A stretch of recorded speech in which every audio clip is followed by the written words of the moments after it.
Okay, now we'll see how to load data from an API. So I have this button here, load to do from API. If we click on this, you will see we have this data from the API. I will show you the API and its content also. Yeah, and you can visit this site. I will give the link in description also to see this site in action, whatever we are building. So yeah, let's get into it. So let's first build this button, load to do from API. So we are inside this, our to-dos folder in UI, then to-dos list. Here we have to-dos list heading, and below this we will just, here we will just make a button and load to-dos from API. We'll run our local server using npm run dev. Just open it. Okay, now come to to-dos. Okay, so we have our load to-dos from API here, but position is not correct. We'll fix this. So we'll just wrap it. We'll wrap it using hstack, and we'll just import this from Chakra UI. Hstack is for horizontal stack. Here we'll give space here.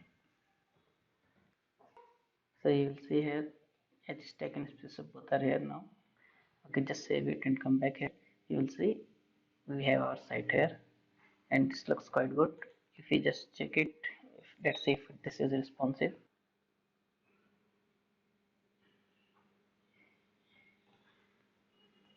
I just give this button position static so that it doesn't come over our neighbor on scroll like we had seen in our previous videos. So to fix that, just give it position as static.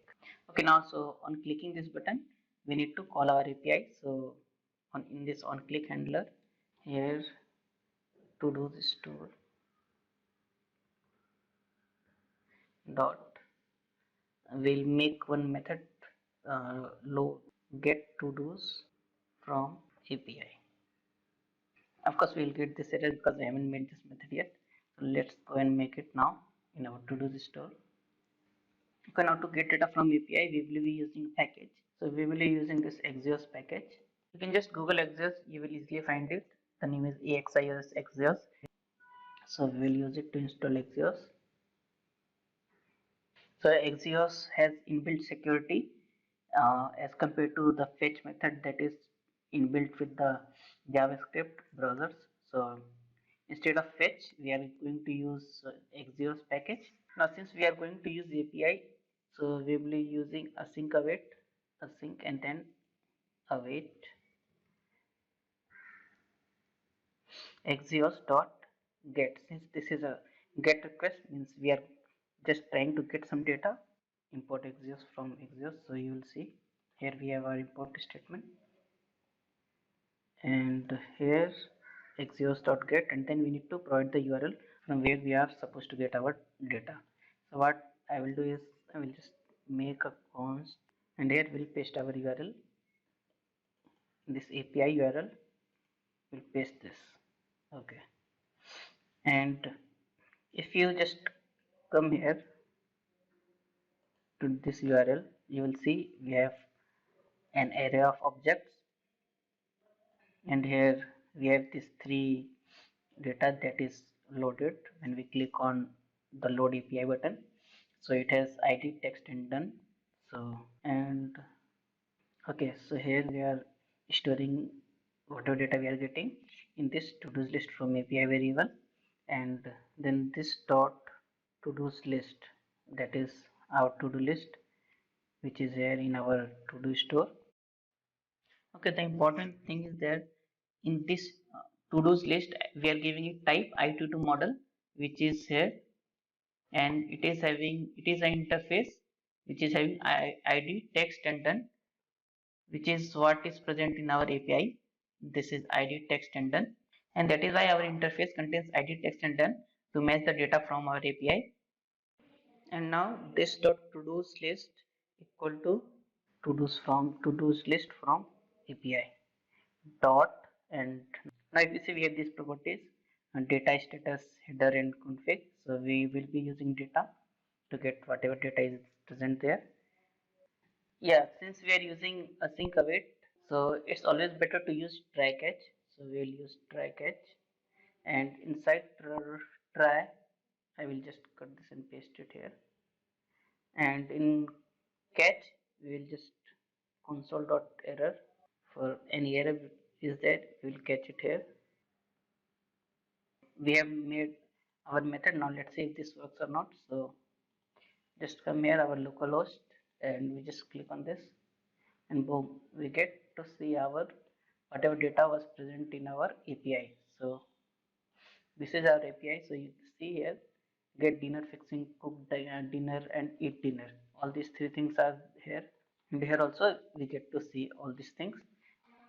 And please do note one thing, that since we are using MobX and MobX Observer, so see here we have already have wrapped our to-do list item with Observer, and we are using this here. So every time our to-do list changes, so our UI refreshes. So on loading our data from API, the to-do list changes and it automatically refreshes our UI, and we are able to see the refresh data, latest data. So this is how MobX helps us. Just wrap it with Observer and it will automatically update the UI. So we don't need to use the state hook of React. We can simply use this. Now coming back to our UI, of course we can delete this, but we can also print the ID also, like if we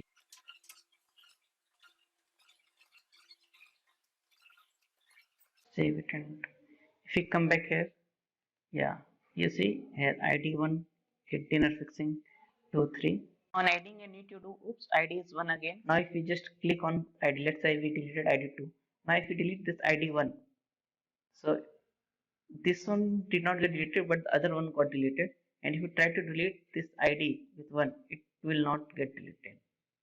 And here you see, if we delete 3, of course it will get deleted. But since the ID 1 was already deleted, so it is not getting deleted now. Easy fix. So in our previous videos, we have used this reset to do data. It sets the ID to length of the list plus 1. So just after we load our data from API, here what we'll do is this dot to do equal to this dot reset data, reset to do data. Yeah. So we'll just do this so that our next to do which we will type, it will have id equal to length of to do list plus 1. So let's check this out.